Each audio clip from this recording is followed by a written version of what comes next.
부처님께서 대상에 알맞게 설법한다는 것과 부처님께서 한 말이 허망하지 않다는 것을 믿고 부처님께서 아는 것을 우리는 모두 다 통달하려고 하고 있지만 각 깨달으려는 마음을 낸 보살들은 부처님이 열반에 든 다음에 이 말을 들으면 믿지 않고 받아들이지 않을 것이니 법을 파괴하는 죄를 짓는 인연으로 되지 않을까 합니다. 이 무슨 얘기냐면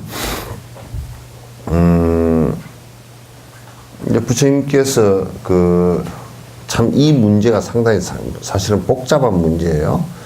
왜냐하면 부처님께서 그냥 원사이드한 얘기만 해놨다 그러면 매우 단순한 얘기가 되겠죠. 근데 이제 대상에 따라서 전부 다 그 사람이 알아들을 수 있는 내용으로 이제 말씀을 하셨단 말이야. 그러니까 건기를 갖다 이를테면 하건기, 아주 하건기는 아니지만은 이제 보통 그냥 수행할 수 있는 것에 있어서의 하건기야. 하건기는 아주 악행을 저지르거나 이런 사람 말고, 또 사막도에 떨어진 사람 그 생명들 그런 거 말고, 그러나 수행을 할 수 있는 사람들 가운데서도 하 쪽에 속한 사람들은 사실상은 그 초전법륜, 그러니까 아주 그 초기에 관한 얘기만 했거든요. 그리고 이제 중전법문, 그래서 이제 아주 중간 단계에 있는 사람들은 중간 단계의 말씀만 하셨고, 그럼 나중에 이를테면 아주 상전법문 말씀하실 때는 그러면 초전법륜의 얘기를 갖다가 안 하셨냐면 그렇지 않아요. 사람들이 이제 보통 얘기할 때 상전법문을 하실 때 연세가 반야법문 하실 때 50 넘고 이제 칠순 이렇게 됐을 때 법화경 이렇게 설법하실 때 그러면 좀 낮은 단계 얘기를 안 했냐면 그렇지 않고 많이 했어요.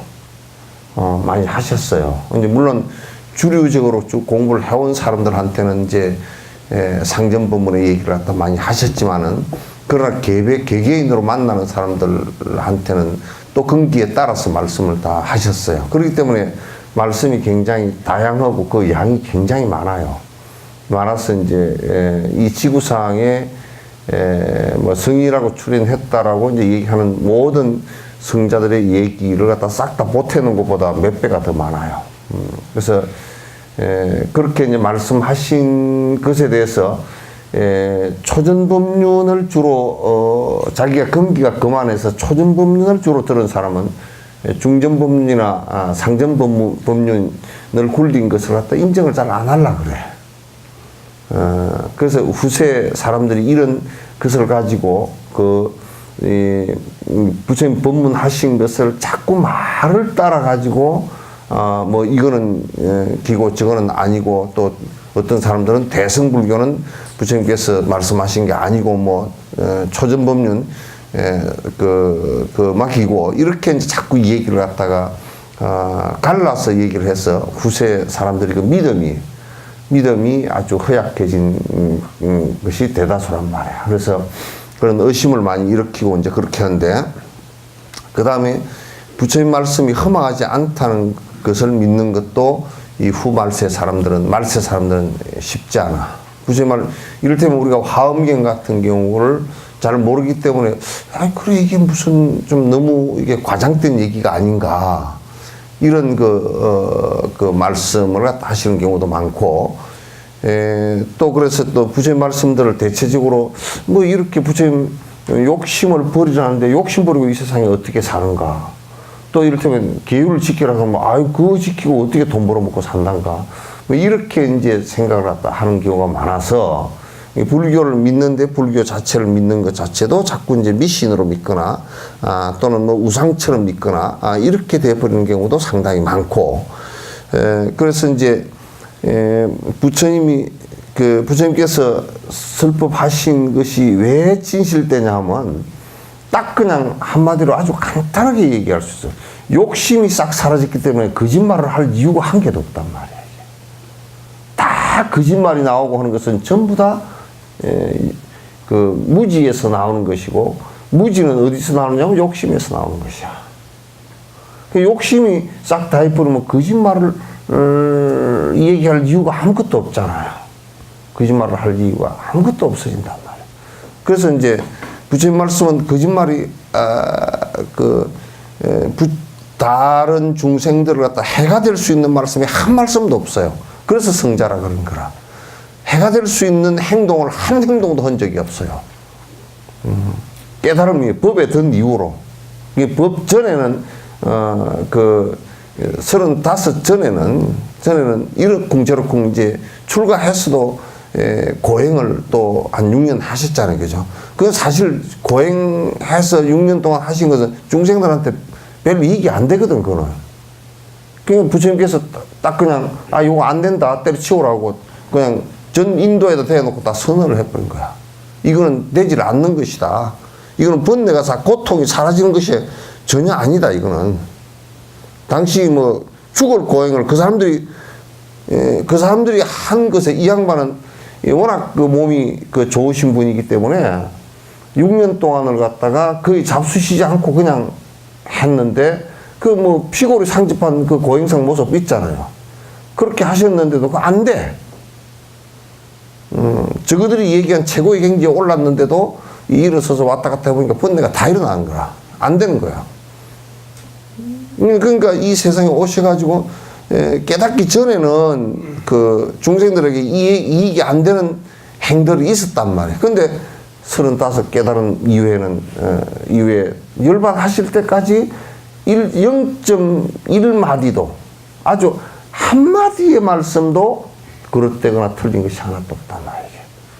중생들의 이익이 안 되는 얘기가 하나도 없었단 말이에요. 그래서 경이라 그래. 근데 말세 중생들은 또 그걸 잘 믿질 않아. 믿질 않아. 그래서 이제 왜 믿지 않느냐? 간단해. 우리가 행복이라고 추구하는 것은 전부 다 욕망적 추구이기 때문에 부처님은 그 욕망을 갖다 버리고 원력으로 바꾸라라고 얘기를 한 부분을 갖다 믿을 수가 없는 거라, 이제. 또 설사 믿는다 손 치더라도 그걸 바꾸서 내가 행동으로 바꿀 수가 없는 것이고, 그래서 그 흠하지 않다는 것을 믿고 부처님이 아는 것을 우리는 모두 다 통달하려고 하고 있지만, 갓 깨달으려는 마음을 낸 보살들은, 처음에 이제 신심을 조금 이제 이렇게 낸 사람들은 부처님이 열반에 든 다음에 후 말세야. 말세 이 말을 들으면 믿지 않고 받아들이지 않을 것이다. 받아들이기 힘들 것이다. 지금도 우리는 받아들이는 것 같아도 잘 안 받아들여. 욕심을 버리면 행복하다는데, 그래, 좀 그렇지. 그렇지만 우리는 지금 사는데 욕심 안 부리고 어떻게 사노? 딱 이렇게 해버리거든. 또 말은 그렇게 안 해도 우리는 욕심 부리고 그냥 살거든. 그래서 우리가 받아들인다라는 것이 그냥, 아이씨, 내가 이해했다. 뭐 이런 정도가 아니고, 그걸 내가 실행하는 믿음에 의해서 실행되는 단계까지를 받아들이는 단계라는 건데, 이게 이제 그 믿음에 의해서 실행되는 단계까지를 가는 것이 말세에 갈수록 잘 안 된다. 선근들이 깊지 않아서 잘 안 된다. 이제 그런 얘기예요.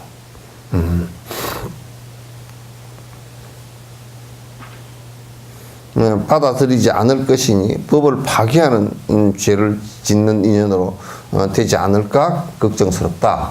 그러니까 이제 그렇게 되면 뭐냐면, 이제 내가 좀 리얼하게 얘기하면, 절에 다니지만 절을 파괴하고 다니고, 내가 언제 절에 다니는데 절을 파괴하고 다니냐. 부처님전에 와서 복 빌고 무당 푸닥거리하고 굿처럼 하고 법 안 배우고 수행 안 한다 그러면 전부 다 그 사람들에 의해서 절이 파괴가 되지, 절이 전부 다 퇴락을 하고 법이 통하지 않은 게 파괴가 되지. 기독교인이 절을 파괴한 거 봤어요? 절대 기독교인이 절을 파괴한 거 없다고. 그 바깥으로 돌리지 말라고. 바깥에 기독교인 뭐 다른 타 종교인이 우리를 갖다 파괴해. 그 사람들은 이제 막 그렇게 사회샀지만 그거 한다고 무슨 파괴가 되나요? 안 된단 말이야. 그럼 누가 파괴를 하냐면 가장 파괴자는 공부하지 않고 미신, 응? 본인이 알지 못하면서도 실제 공부하지 않고 실제 본인이 부처의 말씀을 갖다 듣고 이해하고 그걸 갖다 실천하려고 하지 않는 데서 전부 다 파괴를 하는 것이라. 다른 것이 파괴하는 게 아니에요. 아, 이거 잘 알아야 돼. 그리고 절에 다니는 사람이 출가자가, 그 부처님도 얘기했어. 말세가 되면 절대 이 법은 이 밀림의 사자와 같아서 사자를 누가 잡아먹는 동물은 하나도 없어. 특히 숫사자, 갈기가 이렇게 난 사자는 울기만 울어도 큰 코끼리도 가다가 다리가 덜덜 떨릴 정도로 그렇게 두려워하는 동물이라. 근데 그 사자가 망하는 것은, 사자가 죽는 것은 그런 코끼리나 무슨 코뿔소나 이런 것에서 죽는 게 아니라 18위가 와가지고 여기에서 갈기 사이에 알을 낳는단 말이야. 여기서 씨가 끓어서 죽어. 구데기가 끓어서. 자기 몸에 충 때문에 죽는 것이. 그러니까 불자라는 것들이 깨어나지 못하고 미신짓거리 하니까 죽는 거란 말이에요. 그래서 죽는 것이지 불교가 다른 것으로 죽는 게 아니야. 말세가 되면 투쟁갱고하고 싸움을 왜 하나? 싸움하는 것은 욕심 때문에 싸우는 거야. 부부 싸움도 욕심 없으면 안 싸워. 개떡이나 욕심 없으면 싸울 일이 뭐 있까니 그게. 아이고 니하고 못생겨서 못 살겠다 그러면 잘생긴 거 원하는 욕심 때문에 그런 거 아니야.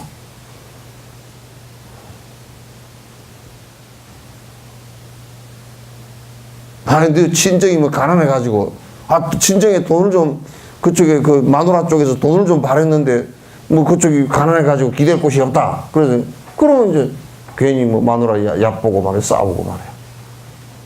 전부 다 욕심 때문에 싸운 거야. 욕심 아니면 싸울 일이 아무것도 없어.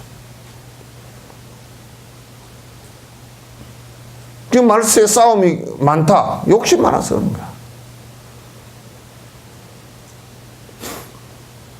만약에 남아프리카 공화국에서 백인들이 그 대부분 점령하고 있던 영국의 그 백인들이 말이야, 끝까지 안 내놓고 피해 항쟁을 하겠다고 총 들고 군대 가지고 했다 그러면 물론 세계 사람들, 미국 사람들도 그 종정이지 못해서 백인들이 하는 것을 갖다 영국 그거라 그래서 흑인들을 억압하는 것을 그거 다 허용했다고.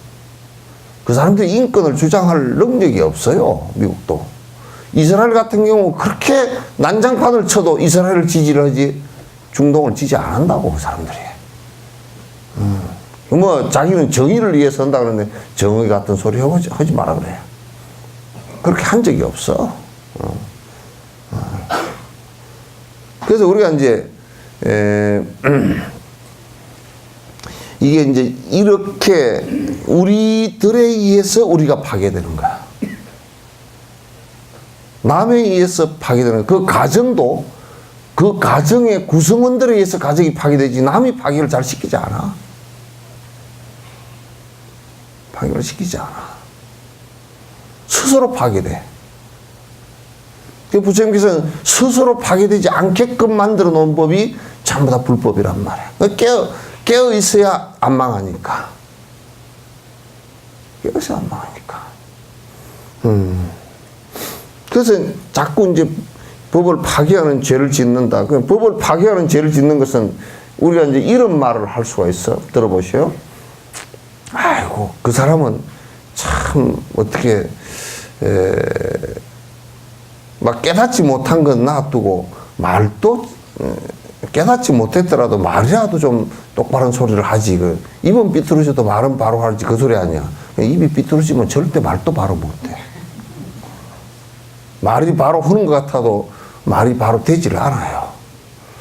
욕심이 있으면 아무리 자기가 거룩한 말을 한다 손 치더라도 안 돼. 그래서 대통령이나 이런 사람들도 어느 정도 이게 어느 정도는 그 소경에서 다 욕심이 다 하지는 않지만도 어느 정도 욕심의 정제가 된 사람들이 올라가야 돼.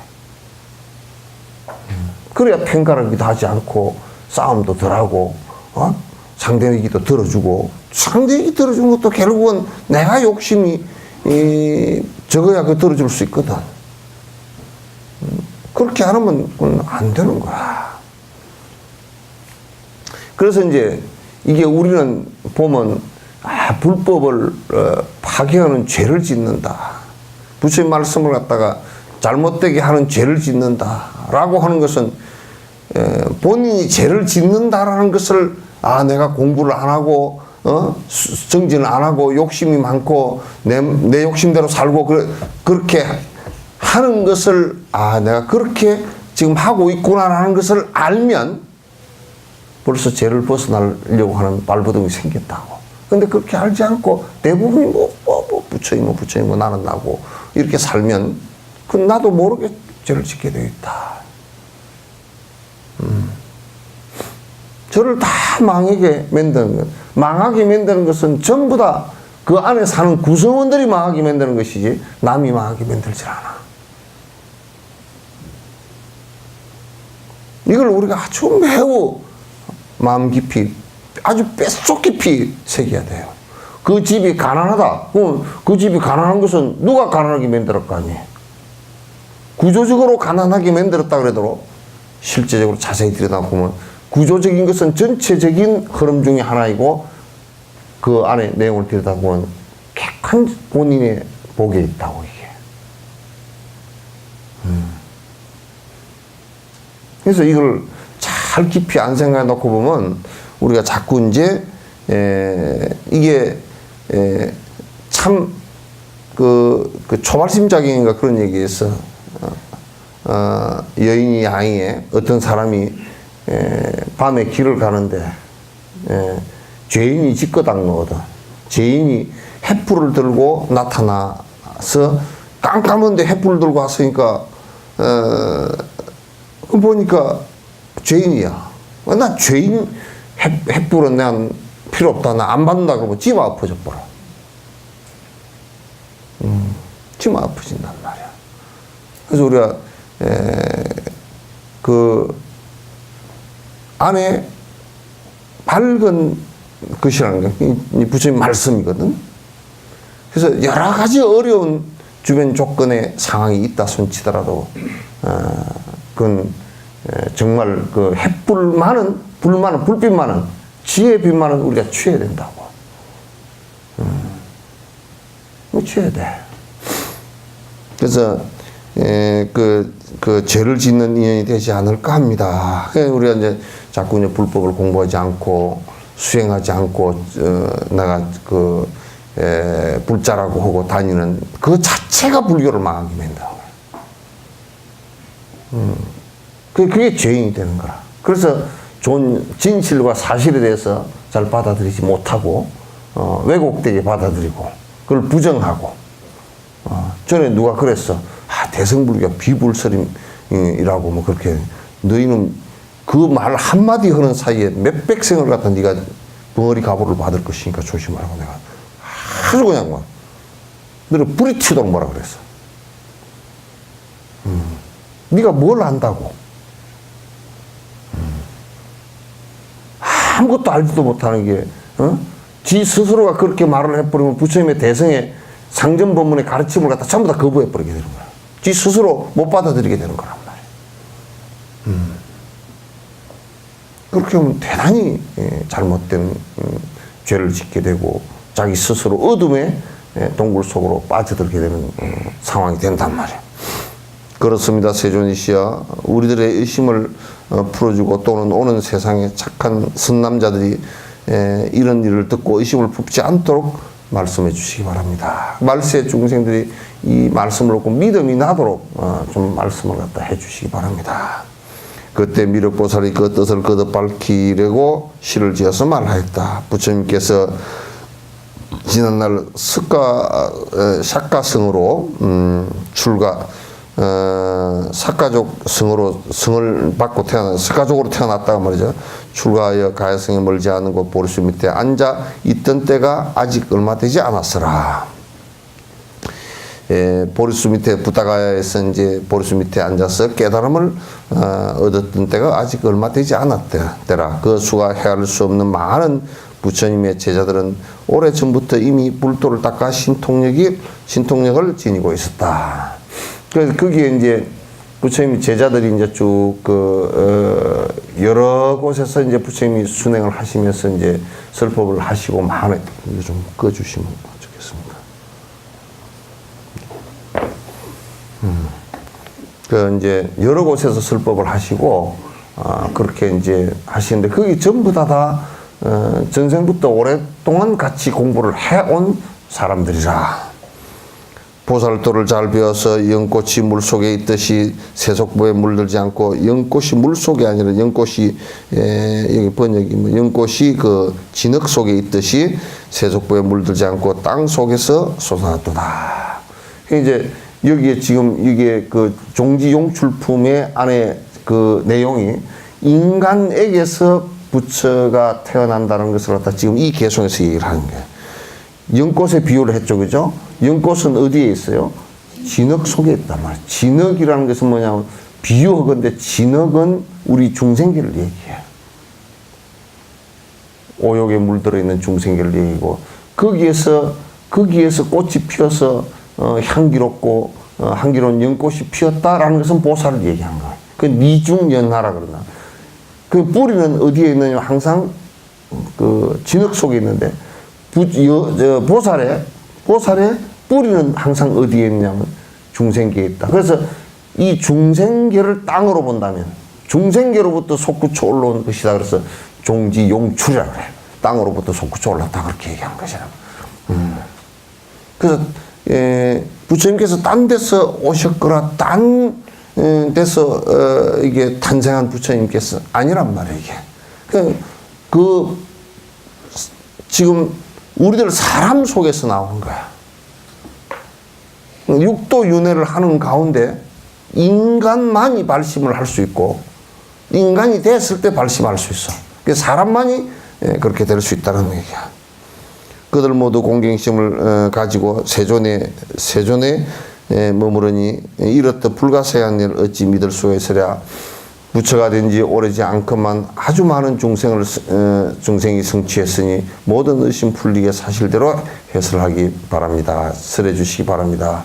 그러니까 부처님께서 우리가 이제 알 수 있는 것이 뭐냐면, 부처님께서 삼아성직업을 보살행을, 그러니까 연등 부처님전에서 발심하는 이래로 삼아성직업을 육바람일 수행을 해서 그 완성해서 보리차에서 스가족에서 태어나셔가지고 보리차에서 깨달음을 얻었단 말이야.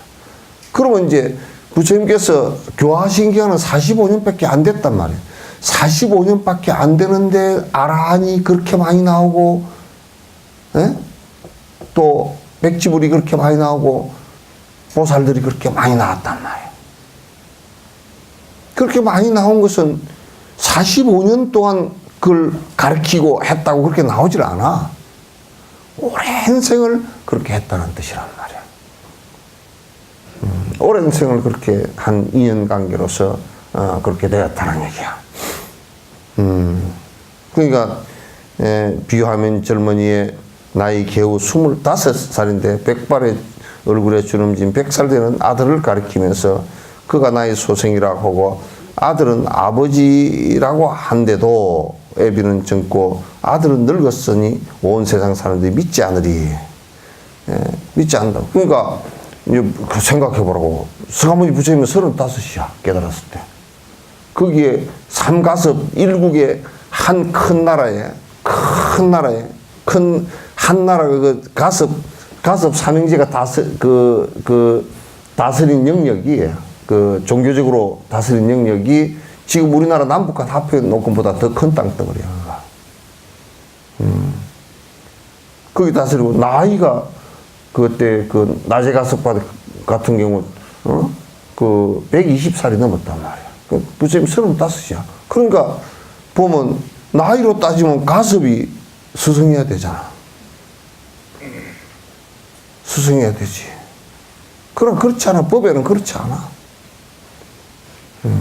오랜 생을 스승으로서 닦아왔고 35세 깨달았고 이 법의 수레바퀴가 돌아가는 가운데서 이 생에서 다행히도 이 삼가섭 이 연세가 많으신 분들이 세상에 아직 돌아가시지 않고 머물러 있었고 제일 처음 교진여등 오비구를 만난 이후에 곧바로 그 삼가섭이 교화를 받았단 말이야.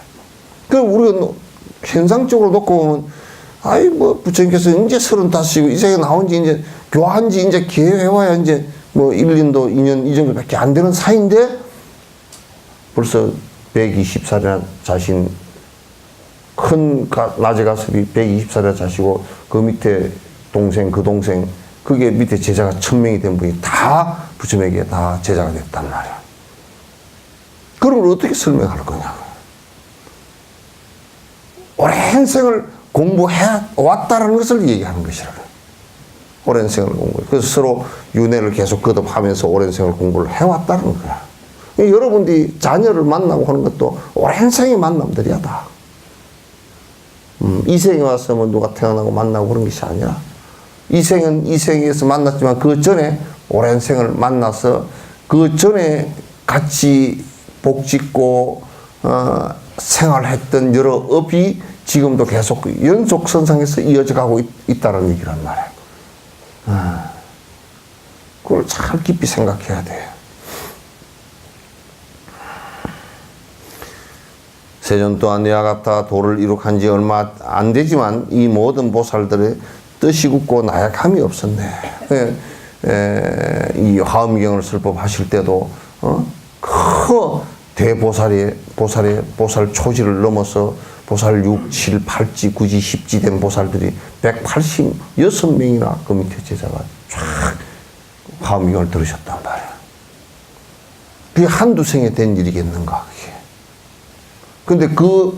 근데 이제 재밌는 게 거기에 그 법을 듣는 보살들이나 아라한들도 3명이 열리면 육신통이 열리면 말이야. 아라한 육신통이 열리면 전생에 부처님 제자였다는 것을 아라한들도 다 안단 말이야. 오랜 생에 부처님 제자였다는 것을 다 알아.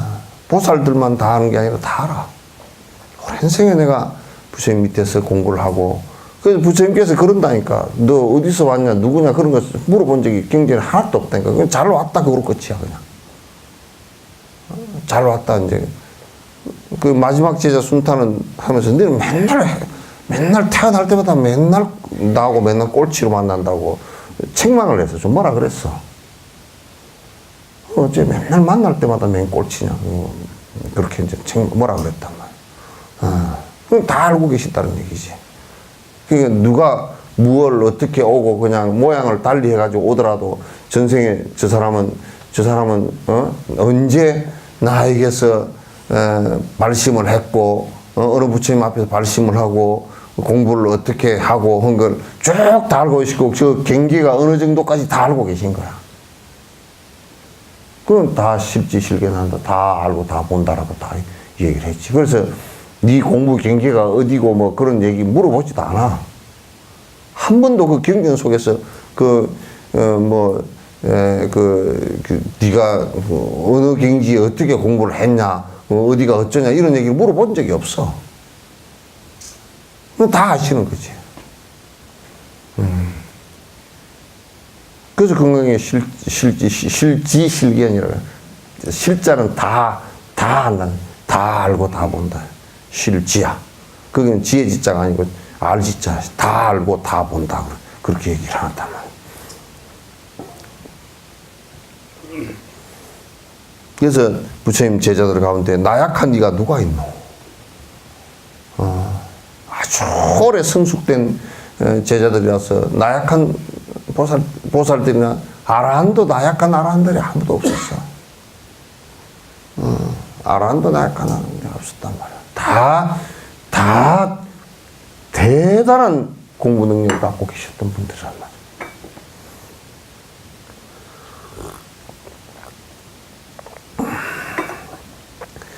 한량 없는 오랜 급 동안 보살도를 잘 닦아서 어려운 물음도 묘하게 대답하며 그 마음 두려움 없었네요. 그러니까 이게 그래. 그 공부에 대해서 그 법에 대해서 딱 물으면 틀림없이 주룩 똑같 정확하게 나와야 돼. 물었을 때. 그건 이런 얘기입니다. 이렇게 해야 됩니다. 부처님 말씀과 똑같이 나와줘야 돼. 부처님 제자라고 하는 것이 말도 부처님 말씀과 똑같아져야 되고, 생각도 부처님 생각과 똑같아져야 되고, 번뇌가 없음도 부처님과 점점 같아져야 되고, 그럼 같아져야 되는 거야. 부처님 제자라 그러면서 한 삿된 얘기, 엉뚱한 얘기만 하고 다니면 그건 큰 죄인이 되는 거라. 그건 큰 죄 짓는 거야.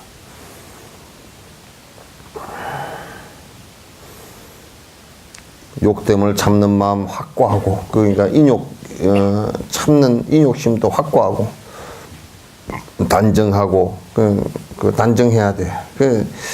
불교 믿는다고 하는 놈들이 어떤 데는 보면 막 수염을 갖다 길러가 지저분하게 하고 다니고, 무슨 이상한 옷만 걸치고 다니고, 이상한 짓거리 하는 것이 마치 불교 하는 것처럼 그렇게 하고 돌아다니는 것도 각자서 기행을 하고, 이상한 괴기한 짓을 하고, 그렇게 하고 돌아다니는 것이 많아. 그렇게 하는 거야. 부처님께서는 한 번도 그렇게 제자를 가르치는 사람. 라우라가 손발을 씻지 않았을 때 되게 뭐라 그런다고. 손발을 꼭 씻게 하고, 손발 세수하게 하고, 깨끗하게 물로서 깨끗하게 씻어서 옷도 깨끗하게 이 가사를 갖다 입을 때 깨끗하게 빨래 잘 해서 입도록 그렇게 하고, 그걸 갖다 다 가르치게 그렇게 만들어 놓는다.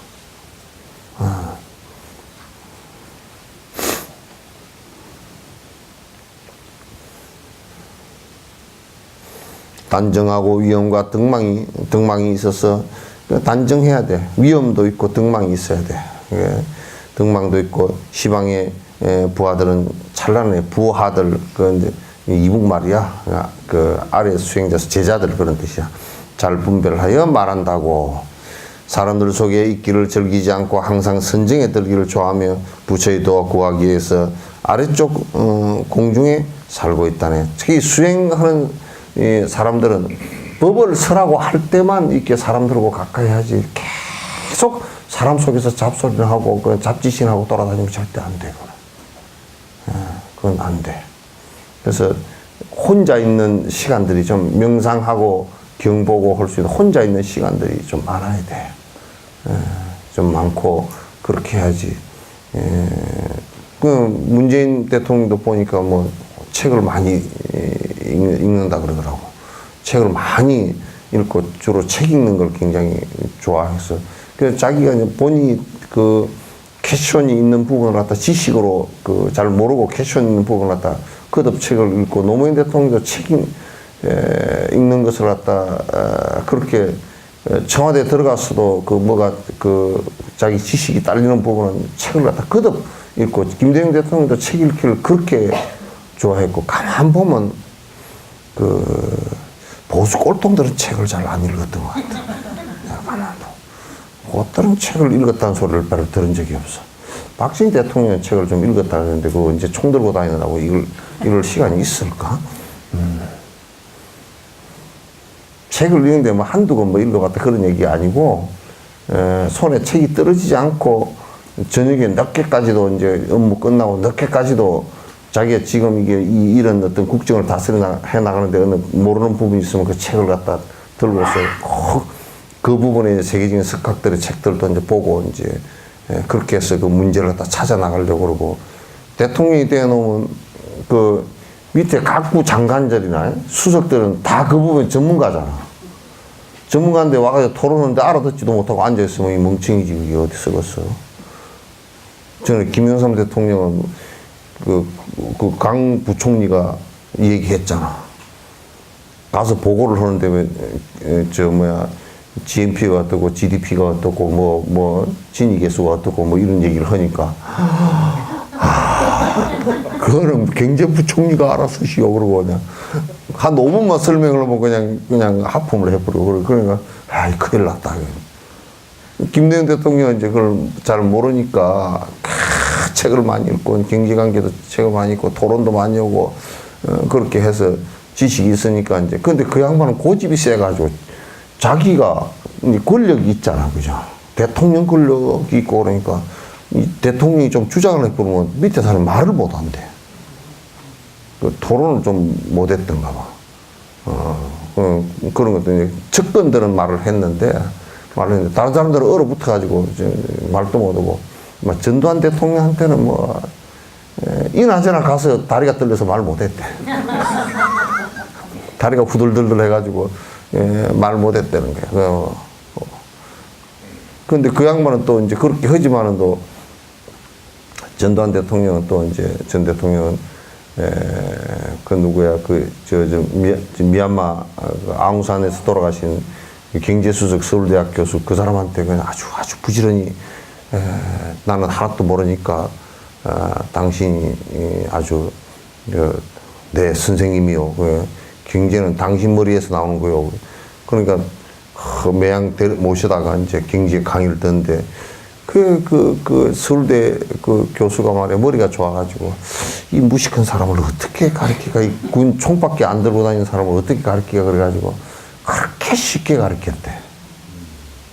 쉽게 가르치고 각하 주적이 우리나라 주적이 누굽니까? 어디입니까? 이북이 주적이지 북한이 주적이지. 김일성 김정일이가 주적이야. 경제의 주적은 뭔지 압니까?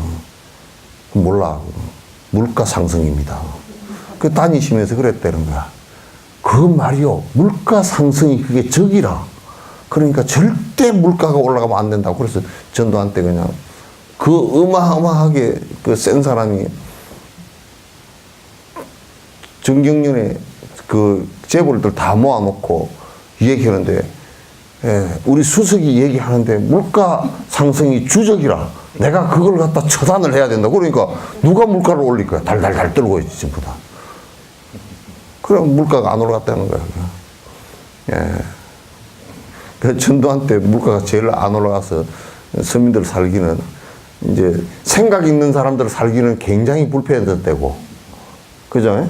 뭐 민주화 없는 가치로서 사는 사람들한테는 참 불편했던 때라.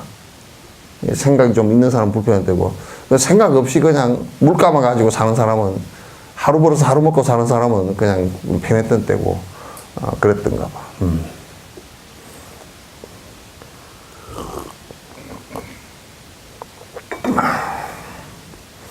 우리 사는 것도 돈이나 이제 이런 세속적인 가지고 사는 사람도 있고 또 이제 조금 이제 가치적 삶을 살려고 하는 사람들도 있어. 나는 뭐 돈이나 명예 이런 것을 놔두고 나는 이런 그 철학적 가치, 내 생각의 가치를 갖고 좀 살아야 되겠다 하는 사람들은 그런 것도 좀 떨쳐놓고서 살거든. 사는데 종교인들은 최소한 철학적 가치라도 갖고 살아야 돼. 세속적 가치를 가지고 살라 그러면 절이나 교회에 들어앉아 있을 필요가 없어. 그냥 다 내쫓아야 돼. 그게 주목적이 되면 말이야.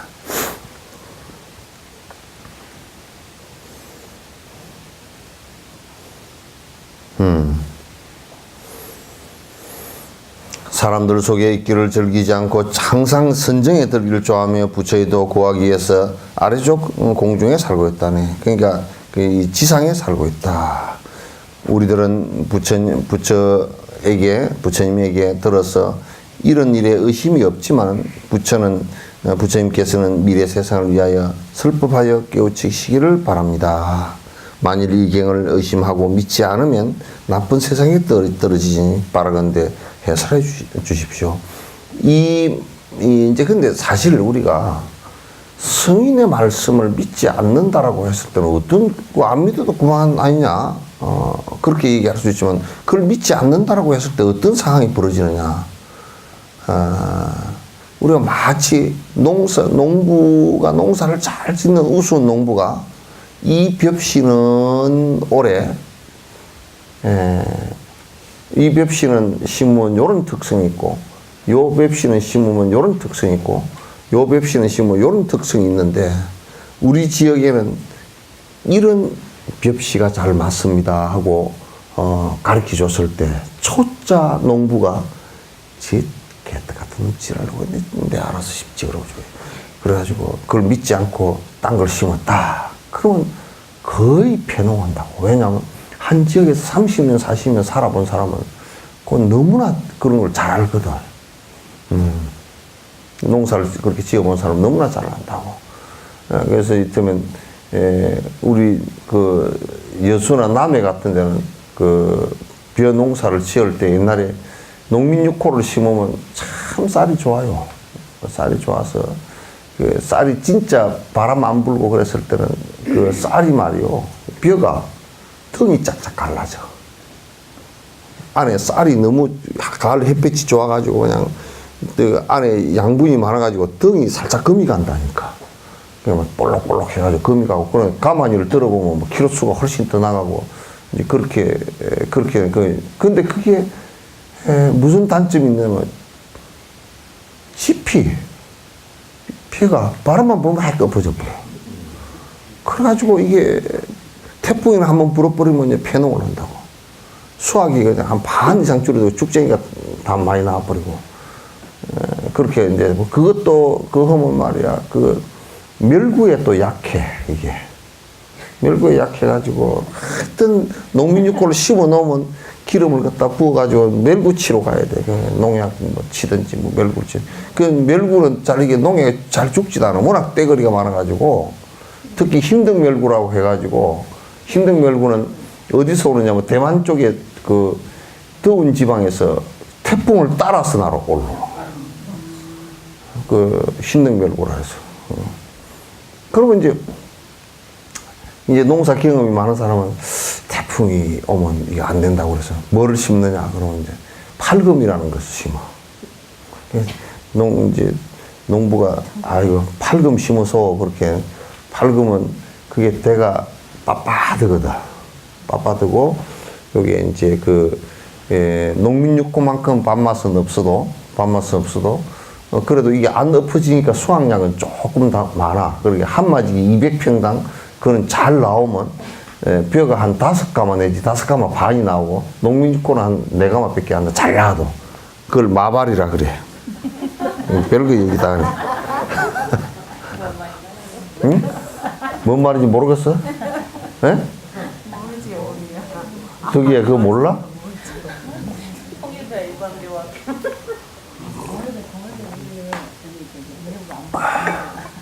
그래가지고 이제 그 다음에 나온 것이 통일벼야. 통일벼는 키가 조그만하고 많이 달려. 그거 많이 나올 때는 벼로 하면 8가마까지 나와. 다수학 큰 사람은 얼마가 있냐면 한 마지에 12가마 나온 것도 있어.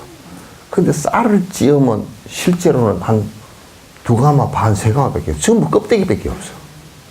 그래, 이놈 그럼 밥을 해놓으면 밥이 맛이, 뜨실 때는 개우 먹을 만한데, 뜨실 때도 그냥 물밥이 돼버려, 이게. 그래가지고, 뜨실 때는 먹을 만한데, 이게 식으면 완전히 이게 무슨, 먹을 수가 없어. 그래, 그거는 이제 정부에서 수매를 해줘가지고, 파는데 통일배 수매 뭐 한다고 이제 해놓으니까, 정부도 나중에 통일배를 다 사놓고 안 먹으니까 이걸 그냥 막 창고에 재가지고 난리가 났어. 근데 이 통일배는 뭐냐면, 아주 팔금의 반밖에 안 돼. 근데 그건 단점이 뭐냐면 짚이 짧아. 가만히를 못 짜. 새끼도 못 가. 또 조금 익어서 별라 그러면 이게 그냥 알이 주룩주룩 들어가 온 눈에 그냥 반은 깔렸어. 그럼 만약에 이제 태풍이 불어버리잖아. 익었는데 태풍 불었잖아. 너 태풍이 와가지고. 바닥에 하나도 안 넘어지는데 바닥에 다 떨어져 버려. 그럼 새하고 지만 살만 난다고. 예, 그런 것을 이제 농부가 이건 그 뒤에 이제 그걸 보완해서 나온 게 그 2가지야. 밀양 21호하고 22호, 23호 나오고. 왜 그래? 그 다음에 보완해서 한 게 수원 21호, 22호, 23호, 24호, 25 이렇게 나왔어. 그 이제 키는 좀 커지고 이파리 이게 좀 안 떨어지고 쌀맛도 좀 밥맛도 좀 낮고 요게 이제 나왔어. 그러면 이제 농민들이 그런 것을 갖다 경험을 다 한 사람이 그러면 이거 여수 같은 데는, 남해 같은 데는 이게 결정적으로 태풍이 잘 불거든. 그런데 벽시를 선정을 할 때 첫 번째 태풍에 이길 수 있는 거하고 두 번째는 흰덕멸구에 이길 수 있는 강한 품종을 심어야 돼. 흰덕멸구는 한번 태풍 불어서 날아온 뒤에는 그게 전 들판을 한꺼번에 농약을 안 치면 이쪽 집에 농약 쳤잖아? 그러면 싹 이쪽에는 이제 며칠간은 없어. 그럼 농약을 이 집 지고 이 집 지고 뭐 얘들이 이사를 다녀가지고 못 잡아. 그래 나중에 뭐 밑이 다 이제 얘들이 침을 딱 꽂아가지고 벼 올라가는 벼에 올라가는 이걸 갖다 다 빨아먹어버려. 다 빨아먹어가지고 아주 멸구만 좋은 일 시키고 그냥 벼는 나중에 벨라 그러면 좀 지푸레기 뺏기 없고 그냥 나중에 탈곡기로 틀 게 없어. 그래서 이제 그 제일 강한 흰덕멸구에 제일 강한 것이 이제 팔금이라.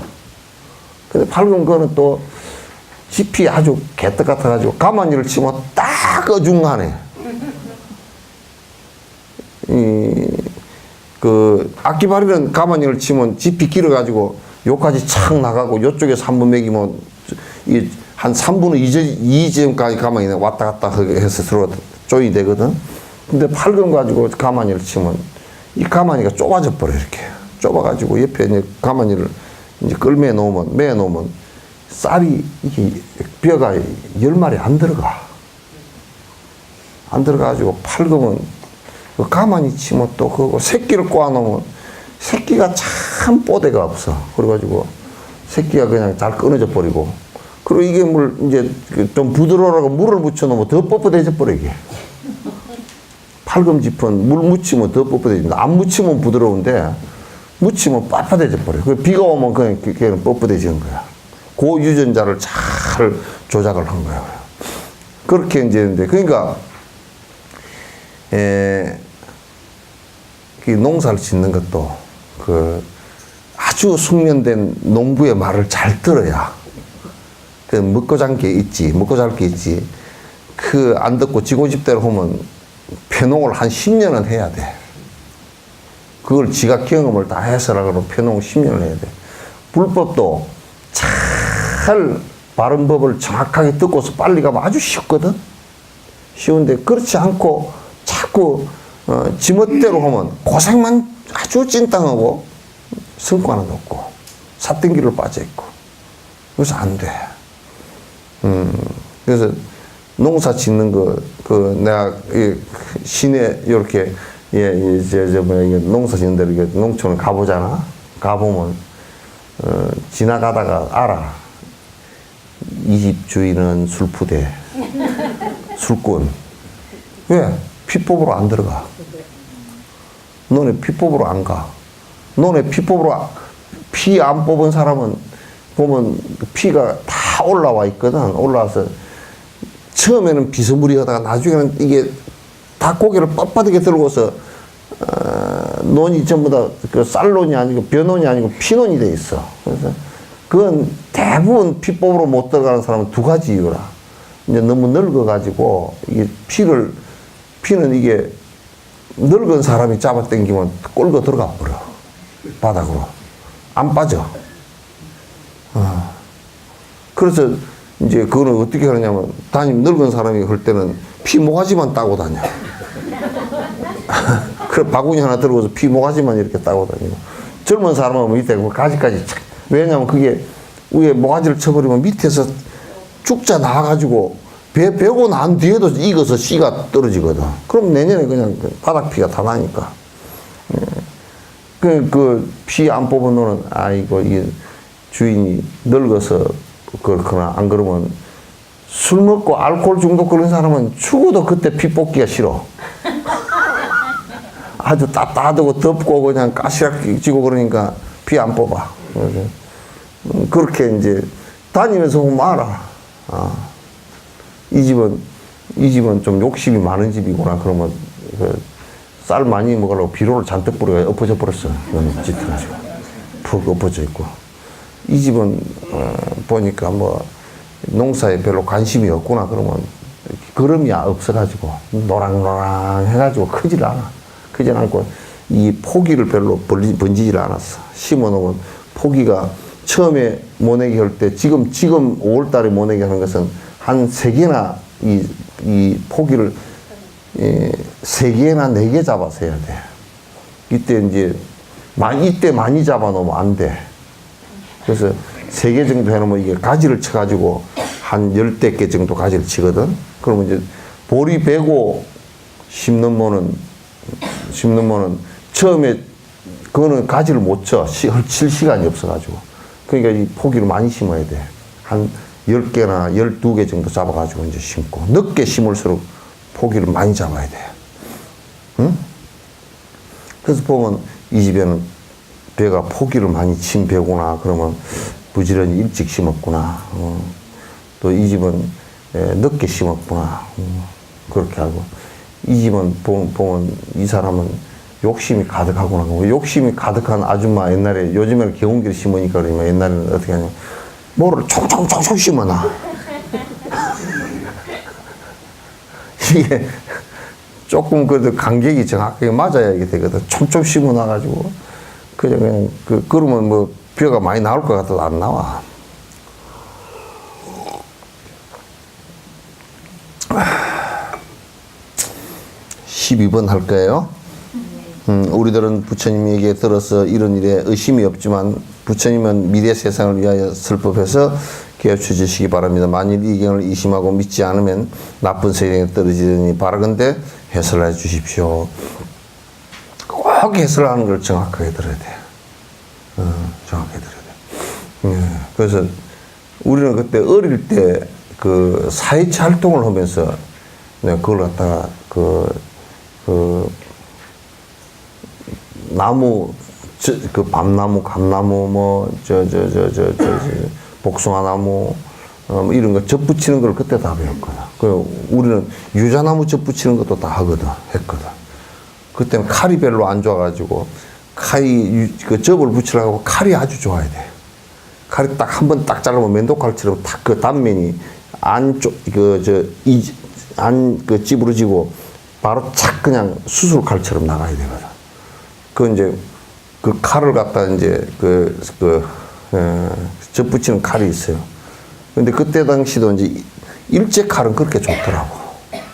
일제칼은 날이 잘 안 나가고, 녹도 잘 안 나고, 그렇게 해서 접붙이기가 좋았고. 그러면 칼이 좋으면 그 활착률이 높죠.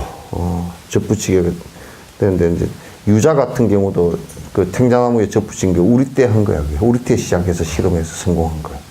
유자나무도 접을 붙이면 처음에 탱자를 갖다, 탱자를 따가지고, 타가지고 싹 씨를 뿌리거든? 뿌려가지고, 그걸 갖다 묘목을 갖다 한 3년 밑에 되게끔 키워. 그래서 유자나무 순을 갖다 잘라가지고, 그 가을에 그 물 다 내린 뒤에 잘라가지고, 그걸 갖다, 보통 요즘에 냉장고에다 넣으면 되지만은 옛날에는 전부 다 굴에다 넣었어.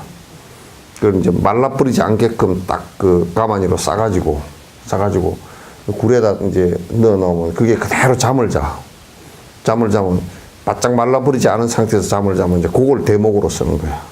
그래서 한 눈을 살리고 딱 해가지고 탱자나무는 껍질이 약하거든. 이게 유자나무도 껍질도 약하고. 그래서 이게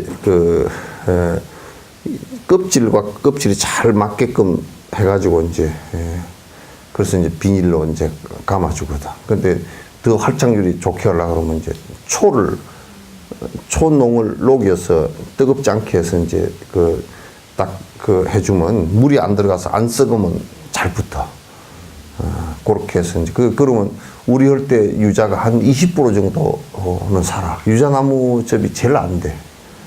그러면 유자나무 왜 접을 붙였냐면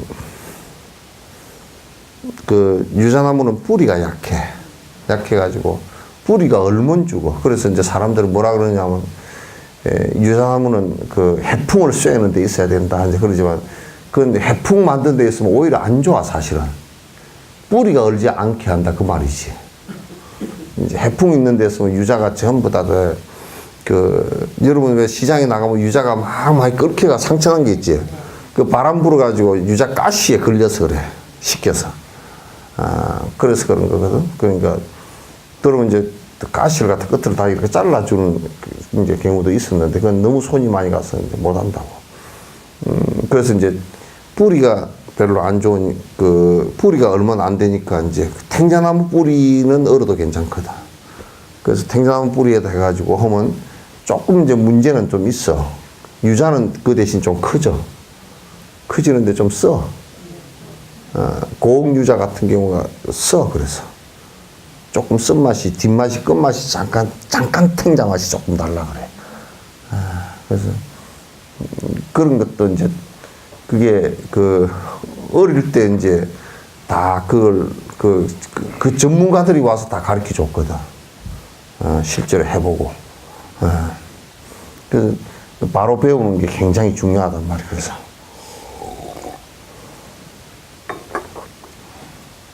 밤나무 같은 경우는 접을 붙이면 80% 살아.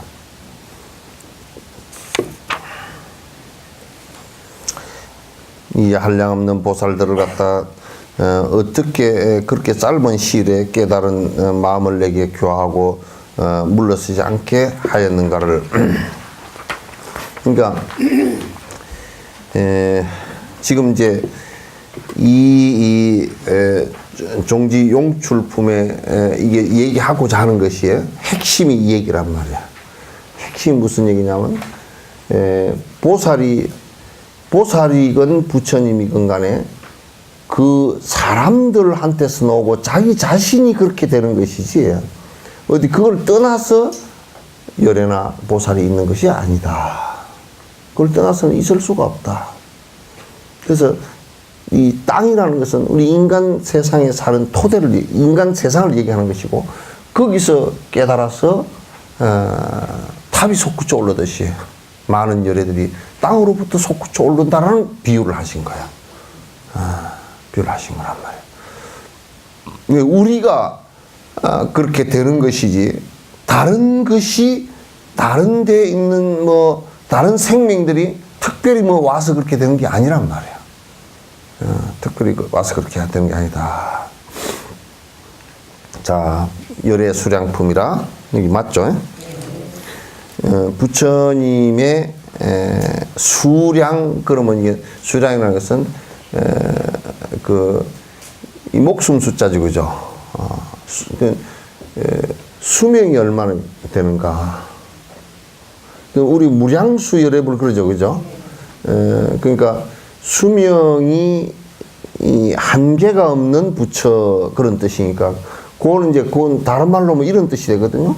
무량수 열애불이라는 말은 어떤 얘기냐면 깨달아서 정강명이 발현이 되지고 일체 종지를 이루면 영원한 법으로 돌아가서 다시는 윤회하지 않는 영원한 법으로 돌아간다는 뜻이 들어있어요.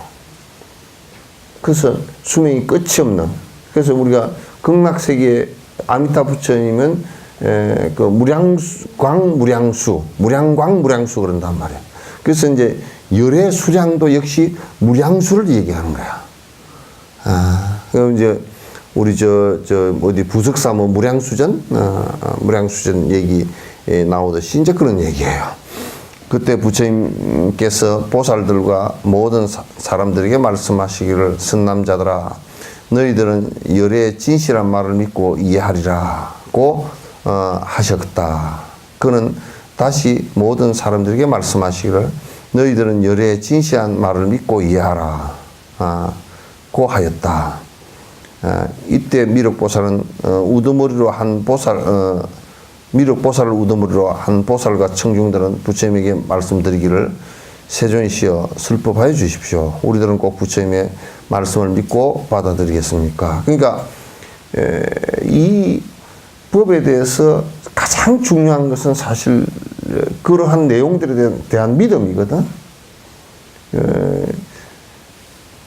우리의 모든 행동은 사실 우리가 다리를 건너가는 그런 상황이 만약 그런 행동이 있다면 다리가 무너지지 않을 것이라는 믿음이 확실히 있어야 건너가잖아.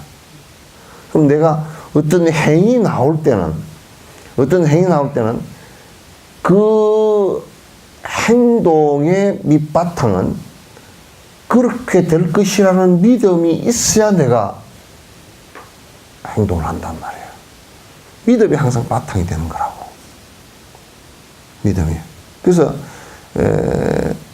이 법에 대한 믿음이 정말 부처님께서 이 내가 지금 가르치는 이 내용에 대해서 너희들이 믿는 것이 매우 소중하다. 믿어야 된다. 그래서 믿지 않고서는 너희가 행하지 못하리라. 믿는 것이 행해. 그리고 모든 결과가 오는데 믿는 것으로부터 시작하는 것이다. 믿어라. 그래서 부처님께서 너희들은 열에 진시한 이 말을 갖다 꼭 믿고 실행하라. 믿어라. 믿는 것부터 진행하는 것이다. 진행되는 것이다. 여러께서 깨달았다는 것을 믿고 여러께서 모든 욕심을 다 버렸다는 것을 믿고 그렇게 하면 행복이 진심으로 온다는 것을 믿고 그렇게 믿는 것이 매우 소중하다. 이 말을 3번씩이나 되풀이하고서도 또다시 말하기를 슬퍼해 주십시오. 우리들은 부처님의 말을 믿고 받아들이겠습니다라고 하였다. 이때 보살들이 3번씩이나 청하고도 그치지 않을 것을 안 세존은 그들에게 말씀하셨다. 이제 그도 자꾸 이제 요청을 할 것을 아시고 부처님께서 이제 말씀을 하시기 시작했다. 너희들은 잘 들어라. 열에는 비밀의 신통력이 있다. 이제 당신이 이런 얘기 자체를 갖다 그러니까 달라이라마께서도 이런 힘들이 계시면서도 잘 대중법에서는 이렇게 말씀을 안 하셔요. 왜냐하면 그 믿음을 일으키지 않기 때문에 또 그렇게 얘기하면 자꾸 삿되게 자꾸 딴 그걸 이용하려고 그러기 때문에 그래서 당신이 믿음을 일으키는 자들에게만 그걸 보여주실 때가 많단 말이야. 이 믿음을 일으키는 자들에게만. 이 부처님께서도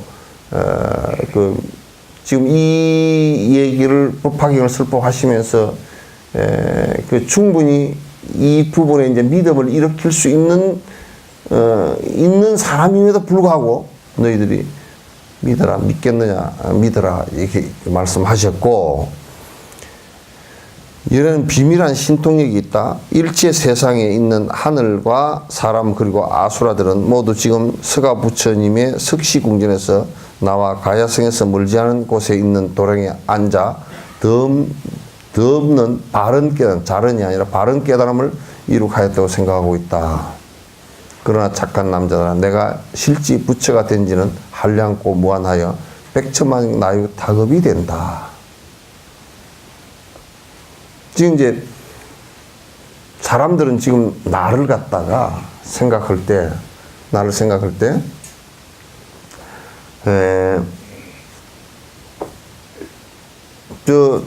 부처님께서 도솔천에서 루미동산에서 태어나시고 도솔천에 내려오셔 태어나시고 그리고 이제 출가를 하셔가지고 35세 부타가에서 깨달음을 이루셨다라고 생각을 한다. 사람들은 다 그렇게 알고 있다. 알고 있다. 근데 여기서 지금 이 메시지가 주는 것이 이게 지금 표현이 굉장히 중요해요. 법화 문구나 법화 행위에 다 나와 있어요. 해설이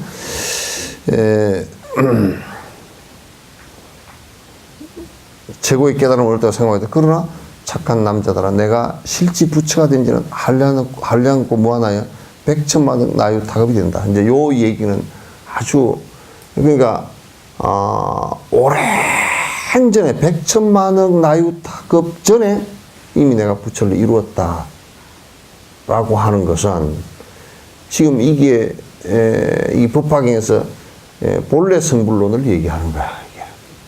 무슨 얘기냐면 우리가 근본 무명을 일으키면서 중생이 됐지만은 이 무명을 딱 벗어나서 보니까 본래 우리가 부처였던 사람들이더라고 말이야.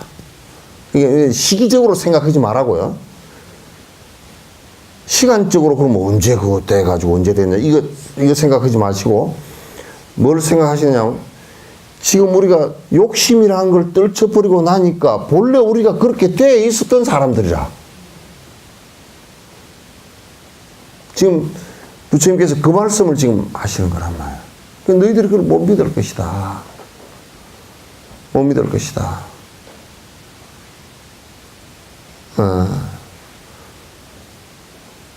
그래서 지금 우리가 욕심 자체 탐진치를 버리지 못해서 그도 문제가 돼서 윤회를 했는데 그게 실제 있는 것이 아니고 그게 습관이 다 사라지고 보니까 본래 우리는 다 부처더라고 말이야. 본래 우리는 다 부처더라. 예, 본래 부처이기 때문에 우리가 항상 뭐라고 얘기하냐면 돌아간다 그렇게 얘기했어. 본래 모습으로 돌아간다. 그러니까 이제 요걸 잘못 얘기하면 그건 본래 부처인데 왜 그러면 중생이 되느냐 이렇게 얘기할 거 아니 그지? 그런 논의가 아니야 이거는. 이거는 무슨 논의냐면 지금 우리 상태에서는 아니야. 분명히 아닌데 그러면 이걸 떠나서 딴 데서 부처가 되는 것이 아니고 지금 우리들 스스로가 다 우리들이 부처 될 사람들이잖아요. 그죠? 그럼 각자 다 부처 될 사람들이야. 그런데 이걸 떠나서 뭐가 된다 그러면 딴 게 있을 건데 욕심만 빼버리니까 본바탕으로 진실된 본바탕으로 욕심만 빼버리니까 본바탕 그 자리 그대로가 부처 자리였다. 그러니까 내가 이 생명체를 처음 부여받은 때로부터 본래 우리는 부처의 본바탕을 다 깔고 있었더라 그 말이야. 이걸 잘못 얘기하면 본래부터 부처인데 뭐 이게 지금 우리나라에서 이상하게 돼가 본래부터 부처인데 그냥 내 맛대로 행동하면 되지 않느냐 이렇게 돼버리는 경우는 큰일 나. 기불이란 자체가 그러니까 기불이란 자체는 지금 처음에 우리가 볼 때는 불상을 보고서 부처님이 계셨구나 뭐 이렇게 기불 그렇게 하자는 거죠. 그런데 이제 나중에 법을 보고서 부처님이 법을 설했구나 기법 그렇게 한단 말이야. 그런데 이제 기불이라는 것은 승하모니 부처님께서 그렇게 부처가 됐구나 그분의 가르침에 내가 의지한다라는 초보적인 얘기가 있지만은 좀 더 자세히 놓고 더 깊이 들어간다면 육조스님 말씀처럼 자기 본래 부처에 돌아가는 것을 얘기해. 그걸 기에 돌아가서 의지했다. 돌아갔다 그 말이야. 돌아갔다 그 말이야. 그렇게 됐을 때를 우리는 법을 얻었다라고 얘기한 거란 말이야. 그래서 육조스님은 자성불 그랬어. 자성불. 자기 스스로가 본래 부처의 모습을 다 발현시키면 다 부처의 모습이 될 수 있는 것인데 그게 우리 본 모습이라고 말이야. 우리는 지금 고향을 떠나 있는 사람들이라 그런 얘기지. 타향살이 지금 하고 있다. 지 본 모습의 부처를 그대로 두고 우리는 지금 자꾸 끝으로 이상한 것만 찾으면서 그걸 나라고 자꾸 이제 우기고 다닌다. 그런 얘기지.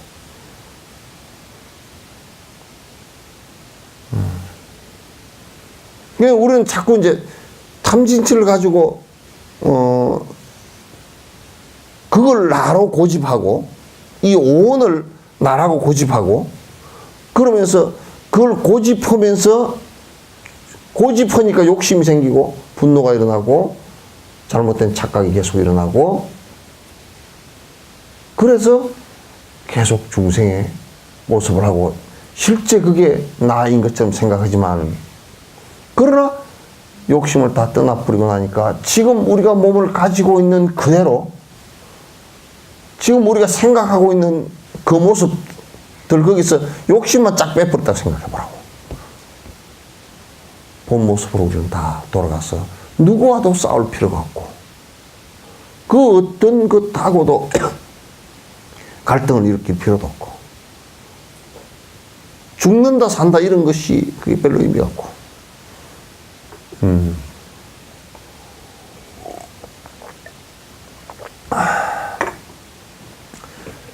그래서 여기에 내가 실제 부처가 된 지는 한량 없고 무한하여 백천만억 나유타급이 된다. 그건 지금 여기에 부처님께서 말씀하시고자 한 메시지가 바로 그런 얘기란 말이에요.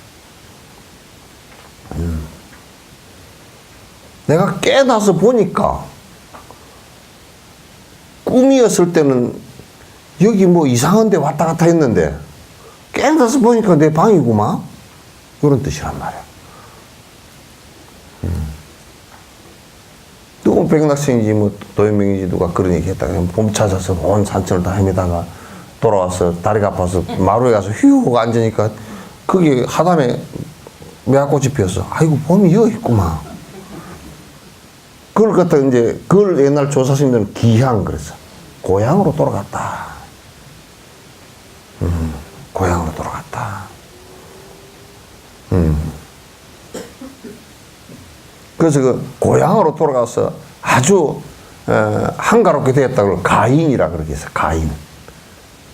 가인이라 그렇게 했다.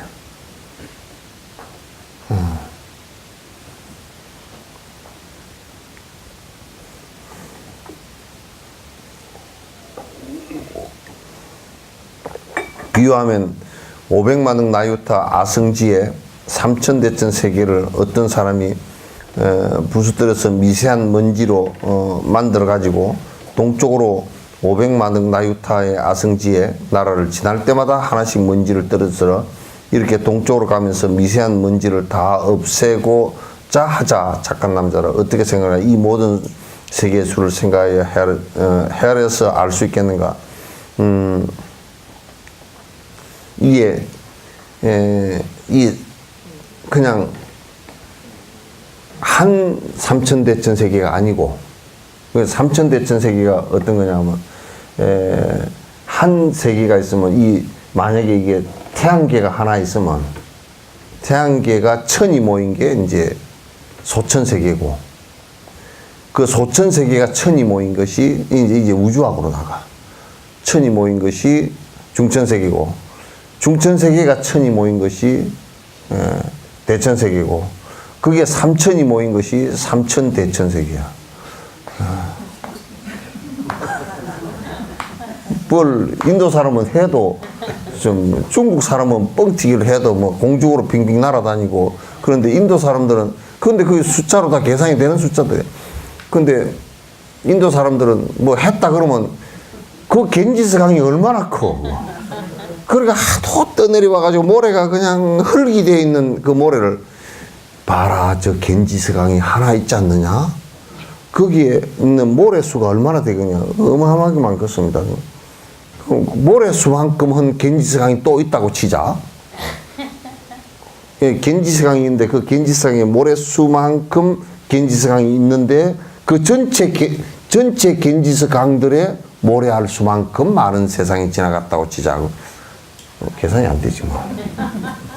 그걸 갖다 숫자로는 항하사 그래. 항하사수 그래. 뭐 뻥을 치려고 그래도 요 정도는 쳐야지.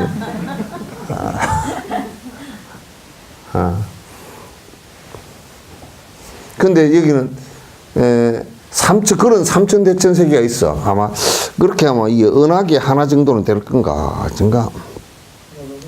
예? 그러니까 은하계 하나 정도는 될 거야. 우리 지금 이 풀어나눌 은하수 있잖아요. 이거 이제 그 은하계 하나 정도는 될 거야. 되는데 그 이제 은하계가 뭐 별이 뭐 3족인가 얼마 된다는데 어떤 놈이 세었는지 할 일도 되게 그러니까 그렇게 된다는데 그게 또 500만억 나유타야. 그러니까 그냥 내가 가만 생각해 보니까 이 지금 우리가 이 은하계가 뭐 한 60억 개, 60만 개인가 얼마 있대.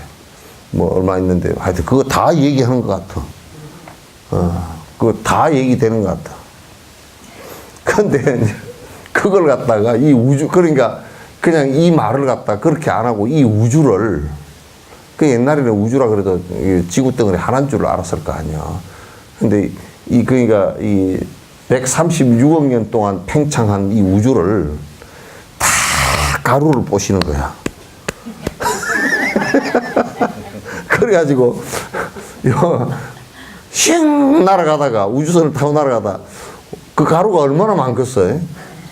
요만한 밀가루 부대 하나만 해도 엄청 많을 건데, 슝 날아가다 500만억 나유타 킬로미터를 한 개씩 떨어뜨리는 거야, 이게.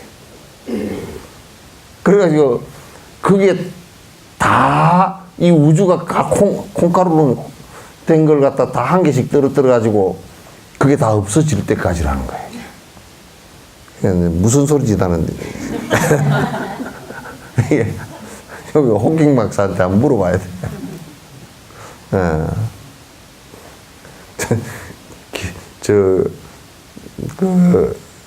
시간을 따질 때 계작업이라는 게 있거든. 계자씨 조그마한 게 있잖아. 그게 이 계자씨를 담아 놓은 그릇이 얼마나 크냐. 이 가로가 1유순, 세로가 1유순, 높이가 1유순 되는 거기에 계자씨가 잔뜩 담긴 거야. 근데 이제 저 하늘의 천녀가 한 1000년마다 한 번씩 내려와. 한 개씩 갖고 올라가. 그게 다 끝날 때까지 그게 계작업이라는 거야. 아, 진짜. 그 언제가? 그것도 천녀가 말이야. 옷이 가로 세로가 얼마 유순되는 근데 천녀가 옷이 얼마나 부드러운지, 이게 바람이 거의 불지도 않는데도 살랑살랑살랑 저 위에다 놔둔 말이야. 이게 내려오질 않고 한 10년에 겨우 내려올 정도로 요렇게 된 옷인데, 그 옷을 천녀가 몇백 년 만에 한번 내려와 가지고 바위 위를 살짝 지나가는데, 그 옷이 닿아가지고 살짝 지나갔는데 이게 닳아져서 이 바위가 없어질 때까지.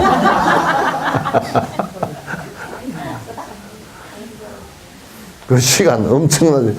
우리가 좀 살라 그러면, 그래, 적어도 좀 그렇게 좀 우주적으로 살아야 될 거 아니야. 맨날 7시 7분인데 어쩌고저쩌고. 이렇게 사는 것은 좀 그래. 그래서 인도 사람들은, 그래, 이제 우리나라 사람은 인도에 가가지고 열차를 타면 신경질이나 죽거든. 열차가 3시간, 4시간 돼도 안 와. 그래, 신경질 나가지고 비를 먹을 열차가 무슨 어쩌고저쩌고 했으면, 그 사람들한테 보면 이 사람들은 지금 숫자 개념이 요렇게 돼 있어가지고, 그게 과학적이게 나발인 건 다 놔두고 숫자 개념이 요렇게 돼 있어가지고, 그 우주에 어마어마한 시간에 계작업의 시간도 있는데, 글쎄 말이야, 3시간, 4시간 늦게 왔다고 그게 뭔 대수냐고. 이래버리면 이제 할 말이 없어. 정말 할 말이 없어. 그건 우리는 한번 경험한 건데, 저 성지순례 하느라고 네팔로 해서 저를 쭉 내려갔는데, 그늘목이야. 그늘목에 차단 딱 해놓으니까 차가 다 섰지. 그럼 우리는 금방 기차가 지나갈 줄 알았거든. 기차가 안 와. 1시간 내내 안 와. 그래가지고 왜 기차가 안 오냐고. 이제 또 우리 사람 성질 되게 급하잖아. 내려가서 얼른 역장한테 물어보라고. 물어봐서 갔다 오는 가이드가 뭐라 그러냐고. 물어봤대. 그럼 뭐라 그러니까 모른대. 그러면 열어주고 차 간 뒤에 다시 닫으면 되잖아. 그 언제 올지 모른다는 거야. 그래 닫아놓고 자기는 놀고 있는 거야. 아이고 어떻게 전화라도 통화가 안 되냐고 그랬더니, 그 전화 통화도 할 것도 없고, 아이고 너도 모르고 나도 모르고 신만이 할 일이지 우리가 어떻게 할 일이냐고. 기차 오는 것도 신이 알아. 기차 신이 따로 있는가 어떻게 하냐. 그래가지고 2시간 반인가 3시간 기다렸다 갔어. 턱 막아놓고 안 끌어줘. 그 기차는 또 오다가 소가 얼쩡얼쩡하니까 소 온다고 쉬어가지고 또 소 다 쫓아내고 오고. 아이고, 참, 진짜. 그게 이러니까 그래. 그러니까 우리는 이게 일생 산다는 게, 요렇게 그 계작업 정도로 따진다 그러면 일생 산다는 게 정말 뭐, 그냥 그 점 하나, 바늘 그 점 하나 찍어 놓은 정도밖에 안 되잖아요. 그러니까 뭐 그 사이에, 그건 내가 가만히 생각해보면, 이게 이해가 된다니까? 내가 하암사 구청함에 있을 때, 그게 그 구청함 내과에 옆에 가면 이게 날파리가, 하루살이 파리가 많이 일 때가 있어요. 그러니까 가만 보면 걔는 하루 만에 시집장가 다 가고, 태어나서 시집장가 다 가고, 늙어서 죽는다고. 그럼 걔는 하루 만에 그렇게 끝나거든? 매미는 7년인가 8년 땅 밑에 있다가 한번 올라가지고 뭐 일주일 맴매매하고 이 바깥에 나온 건 일주일밖에 안 걸려. 그렇게 살다 가고 하루살이는 그게 하루 만에 시집장가 다 가고 결혼식도 했답니다. 들어보면. 그렇게 다 하고 지나갔는데 지옥은 제일 그 진짜 힘든 지옥은 그게 일념 우리 생각 한 번 일으켰다 꺼지는 요 사이에 이 일념 사이에 84,000번을 죽고 살고 그런데 그 일념 사이에 장례식을 84,000번을 해야 되는 거예요. 그러니까 이제 우리가 천상에서 우리를 바라볼 때 딱 우리가 하루살이야. 천상 신들이 우리를 바라보면 저거 하루 살면서 울고불고 하고 그러구나. 그렇게 생각해. 딱 하루살이야. 왜 우리 100년 사는 것이 그게 하루밖에 안 되니까. 그 신들이 바라볼 때는 저 하루살이들 그 사이에 시집장가하고 다 하는구나. 그거 우리가 또 하루살이를 보면 그 사이에 시집장가 다 가는구나. 그 하루살이가 지옥을 바라보면 많이 바쁘네. 그럴 거 아니야. 이 중생계가 그렇게 이 고통스러울수록 빨라지는 거예요. 그러니까 지금 자동차 운전해가지고 빨리 달린다는 것은 지옥으로 직행하는 것들이라 전부 다. 이 느긋함이 없으면 빨리 움직이고 뭐 빨리 그러면 내가 다니면서 보니까 세계 사람들이 한국말을 제일 먼저 배우는 게 빨리빨리야. 그런 거 보면 한국 사람이 제일 빨리 지옥을 갈 것 같아. 너무 급해. 급해. 그래도 이번에 그 촛불 탄핵할 때는 그래도 많이 참더라고. 조금 참고 그냥 어떻게 참느라고 어떻게 참았는지 몰라. 다 안 두드려 부시고.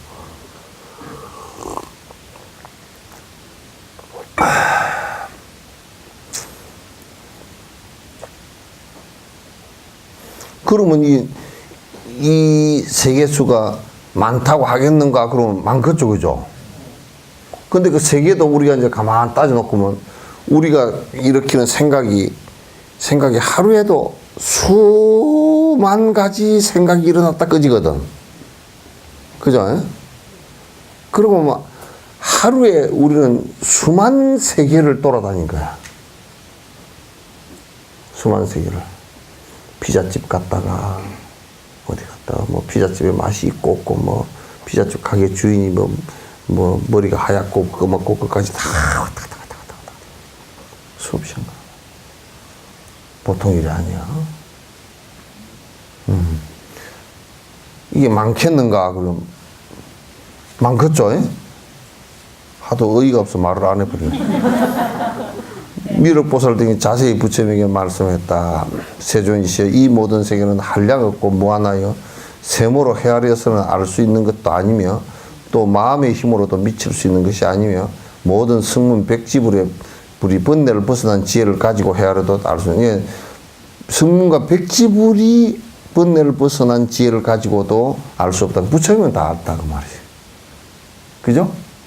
부처님은 다 안다. 그런 얘기예요. 우리들은 물러나지 않는 경지에 도달하였지만 이런 일에 대해서는 알지 못하고 있습니다. 세조이시여. 이렇게 모든 세계는 한량없고 무한합니다. 우리가 어떻게 놓고 본다 그러면 이 세상에 끝이 어딥니까? 라고 놓고 볼 때는 사실 변화하는 끝은 없어요. 거듭 사라지고 거듭 생겨날 뿐이지 변화하는 끝은 없단 말이야. 한량 없고 무한합니다. 그때 부처님께서 큰 보살 마하설에게 말씀하셨다. 착한 남자들아, 이제 똑똑히 너희들에게 말하겠다. 이 모든 세계의 미세한 먼지를 떨어뜨렸거나 떨어뜨리지 않았건 간에 모두 합쳐 먼지로 만들고 하나의 먼지를 1급으로 한다면 나는 부처가 된 뒤 이보다 더 많은 백천나유타 아성 직업을 지냈다. 그러니까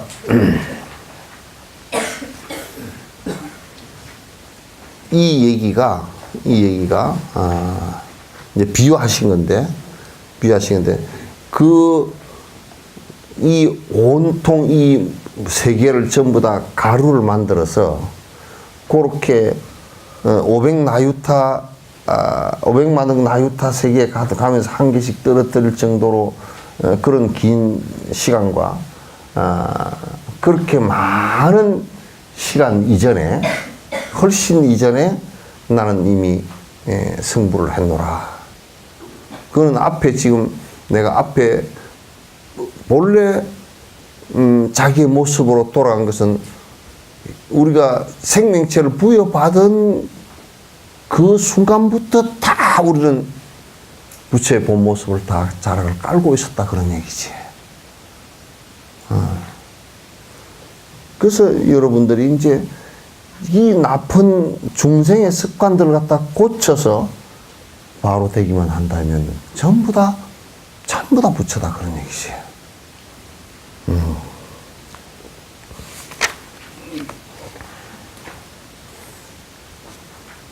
자, 오늘 여기까지 하죠.